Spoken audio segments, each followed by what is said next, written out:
Iran ও ইসরায়েলের যুদ্ধে উত্তপ্ত বিশ্ব।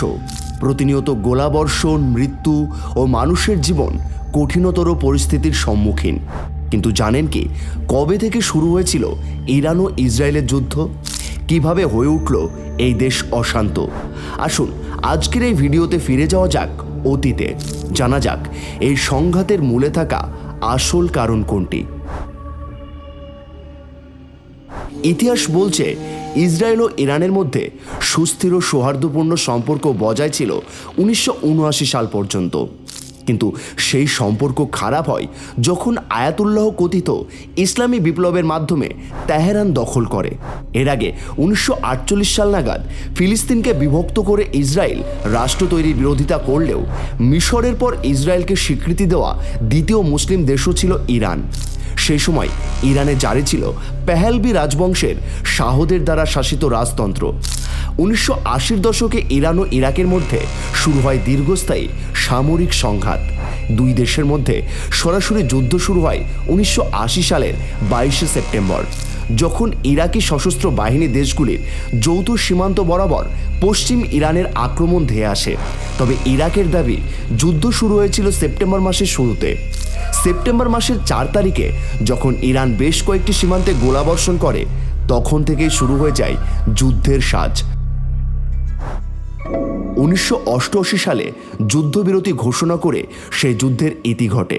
তবে তার 2 বছর পর্যন্ত সেনা প্রত্যাহার করা হয়নি, যতক্ষণ না পর্যন্ত আন্তর্জাতিক শান্তি চুক্তি স্বাক্ষর হয়। এরপর 1992 সাল নাগাদ ইরানের ঘনিষ্ঠ একটি ইসলামী জিহাদি দল ইসরায়েলি দূতাবাস উড়িয়ে দেয়, আর এই ঘটনায় 29 জন নিহত হন। তারও কিছুদিন আগে হেজবুল্লাহ নেতা আব্বাস আলু মুসাবিকে হত্যা করা হয়। এই আক্রমণের জন্য দায়ী করা হয় ইসরায়েলের এক গোয়েন্দা সংস্থাকে। এর মাঝে অশান্তির আগুন ধিকি ধিকি জ্বলছিল। এর মধ্যে 2020 সালে জ্যেষ্ঠ ব্যক্তি হিসেবে চিহ্নিত মহসেন ফাকরিজাদের হত্যা উল্লেখযোগ্য ঘটনা। যদিও ইসরায়েল সরকার কখনোই ইরানি বিজ্ঞানীদের মৃত্যুর সাথে জড়িত থাকার কথা স্বীকার করেনি, তবে এর আগে ইসরায়েল তার পশ্চিমা মিত্রদের সাথে মিলে ভূখণ্ডে ড্রোন এবং রকেট হামলার পাশাপাশি বেশ কয়েকটি সাইবার হামলার ঘটনায় সরাসরি ইরানকে অভিযুক্ত করে। তার কিছু বছর পর 2011 সালে শুরু হয় সিরিয়ার গৃহযুদ্ধ, আর এই যুদ্ধও ছিল দুই দেশের মধ্যেকার দ্বন্দ্বের আরও একটি কারণ। দুই দেশের মধ্যেকার উত্তাপ দিনের পর দিন বাড়ছিল। বহুরূপী ছায়াযুদ্ধ 2021 সালে সমুদ্রেও পৌঁছায়। ওই বছর ওমান উপসাগরে ইসরায়েলি জাহাজে হামলার জন্য দায়ী করা হয় ইরানকে। আবার লোহিত সাগরে তাদের জাহাজে হামলার জন্য ইসরায়েলকে অভিযুক্ত করে ইরান। মূলত ইরানের উদ্দেশ্য হলো ইসরায়েলের বিরুদ্ধে মুসলমান প্রধান দেশগুলোকে ঐক্যবদ্ধ করা। এই দেশটির সঙ্গে বাণিজ্যিক সম্পর্ক বন্ধ করার জন্য আগেই মুসলমান প্রধান দেশগুলোকে আহ্বান জানায় ইরান। অন্যদিকে মার্কিন যুক্তরাষ্ট্র, ব্রিটেন ও জার্মানির মতো দেশগুলো ইসরায়েলের পাশে এসে দাঁড়ায়।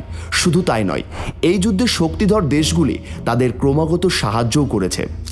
গত বছর 2023 সালের অক্টোবরে ইসরায়েলের বিরুদ্ধে ফিলিস্তিনি মিলিশিয়া হামাসের আক্রমণ গোটা পরিস্থিতির মোড় ঘুরিয়ে দেয়। গাজায় শুরু হয় ইসরায়েলি সেনাবাহিনীর ব্যাপক সামরিক অভিযান। 2023 সালের 7ই অক্টোবর হামাস ইসরায়েলে বড় আকারের পরিকল্পিত হামলা চালায়। গত বছরের অক্টোবরে ইসরায়েলকে লক্ষ্য করে প্রায় 200 ক্ষেপণাস্ত্র ছুড়ে হামলা চালায় ইরান। হামলায় নিহত হয় প্রায় 1200 ইসরায়েলি। গত বছর 7ই অক্টোবর ইরান সমর্থিত হামাসের দক্ষিণ ইসরায়েলের হামলায় ইসরায়েল চুপ করে বসে থাকেনি। গাজা উপত্যকায় শুরু হয়ে যায় ইসরায়েলি আগ্রাসন। গাজায় ক্রমাগত চলে সামরিক অভিযান। তখনও পর্যন্ত 30,000-এরও বেশি মানুষ হামলায় মারা গেছে। এই সময় ইরান ফিলিস্তিনিদের বিরুদ্ধে গাজায় গণহত্যায় ইসরায়েলকে অভিযুক্ত করে। 7ই অক্টোবরের পর লেবাননের ইরান সমর্থিত প্রক্সি হিজবুল্লাহ উত্তর ইসরায়েল আক্রমণ শুরু করে। যুদ্ধ শুরু হওয়ার পর থেকে হিজবুল্লাহ এবং ইসরায়েলের মধ্যে 44টিরও বেশি হিংসাত্মক ঘটনা রেকর্ড করা হয়। সংঘাতের শুরু থেকে প্রায় 1 লক্ষ ইসরায়েলিকে সরিয়ে নেওয়া হয় উত্তর ইসরায়েল থেকে। চলতি বছরের এপ্রিল মাসে ইসরায়েলে প্রথমবারের মতো হামলা চালায় ইরান। তবে সেই হামলার সময় ইরান ও ইসরায়েলের মধ্যে অবস্থিত জর্ডান ইরানের অনেক ক্ষেপণাস্ত্র আটকে দেয়। নিজেদের আকাশসীমায় প্রবেশ করেছে বলে ক্ষেপণাস্ত্রগুলোকে আটকে দেওয়া হয়েছে বলে জানায় জর্ডান। আবার ইরানের তরফে জানানো হয়, সিরিয়ায় ইরানের দূতাবাস কম্পাউন্ডের সন্দেহজনক ইসরায়েলি হামলার প্রতিশোধ নেওয়ার জন্য এই হামলা চালায় ইরান। 2024 সালের 1 এপ্রিল সিরিয়ায় দামেস্কে ইরানি দূতাবাস সংলগ্ন ইরানি কনসুলেট অ্যানেক্স ভবনে ইসরায়েলি বিমান হামলায় আঘাত হানে। এতে ইসলামী বিপ্লবী রক্ষী বাহিনীর একজন সিনিয়র কুদস ফোর্সের commander brigadier general Mohammad Reza Zahedi এবং অন্যান্য 7 জন আইআরজিসি অফিসার সহ 16 জন নিহত হন। হামলার পর ইরান প্রতিশোধের হুঙ্কার তোলে।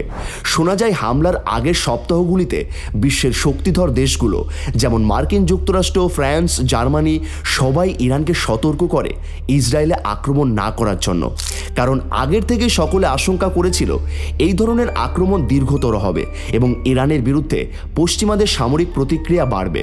ইসরায়েল ইরানকে সরাসরি সতর্ক করে এই হামলার ফলে ইরানের উপর সরাসরি প্রতিঘাত আনবে ইসরায়েল। চলতি বছর 2024 সালের এপ্রিলের শুরুতে ইরান হুমকি দিয়েছিল যে যুক্তরাষ্ট্র ইসরায়েলকে রক্ষা করতে হস্তক্ষেপ করলে মার্কিন যুক্তরাষ্ট্রের সামরিক ঘাঁটিতে হামলা করবে। ইসরায়েলি হামলায় এখনও পর্যন্ত গাজা ও পশ্চিম তীরে হাজার হাজার মানুষ নিহত হয়েছে। হেজবুল্লাহর ঠিকানাকে লক্ষ্য করে চালানো এই ইসরায়েলি হামলাতেও নিহতের সংখ্যা ক্রমশ বাড়ছে। সংঘর্ষের বিস্তৃতি ঘটার সঙ্গে পরিস্থিতি প্রতিনিয়ত ভয়াবহ হয়ে উঠেছে। গত 1 বছর ধরে ইসরায়েল ও হামাসের মধ্যে যুদ্ধ চলছে, যার ফলে গাজা ও পশ্চিম তীরে প্রাণ হারায় 40,000-এরও বেশি মানুষ। টানা 10 মাসের বেশি সময় ফিলিস্তিনের গাজা উপত্যকায় নির্বিচারে আগ্রাসন চালায় ইসরায়েল। এতে কার্যত ধ্বংসাত্মক পরিণত হয় পুরো গাজার। এর মধ্যে ইরানের রাজধানী তেহরানে গুপ্ত হামলায় নিহত হন ফিলিস্তিনের স্বাধীনতাকামী সংগঠন হামাসের রাজনৈতিক প্রধান ইসমাইল হানিয়া। মধ্যপ্রাচ্যে বাঁচতে থাকে সর্বাত্মক যুদ্ধের দামামা। এই হামলা ও হত্যাকাণ্ডের জন্য ইসরায়েলকে দায়ী করে হামাস ও ইরান। হামলার বিরুদ্ধে প্রতিশোধ নেবে বলে হুঁশিয়ারি দেয় তারা। এতে ইরান ও ইসরায়েলের মধ্যে বড় ধরনের সংঘাতের আশঙ্কা দেখা যায়। দুটি দেশের মধ্যে পরিস্থিতি ক্রমশ উত্তপ্ত হয়ে উঠছে। অশান্তি ও যুদ্ধের আবহে লাগাতার মানুষ প্রাণ হারাচ্ছেন। আগামী দিনে এই যুদ্ধের দ্বারা সমগ্র পৃথিবী প্রভাবিত হতে পারে। আগামী দিনে এই পরিস্থিতি কোন দিকে অগ্রসর হয় সেই আশঙ্কাই করছেন সমস্ত বিশ্ববাসী।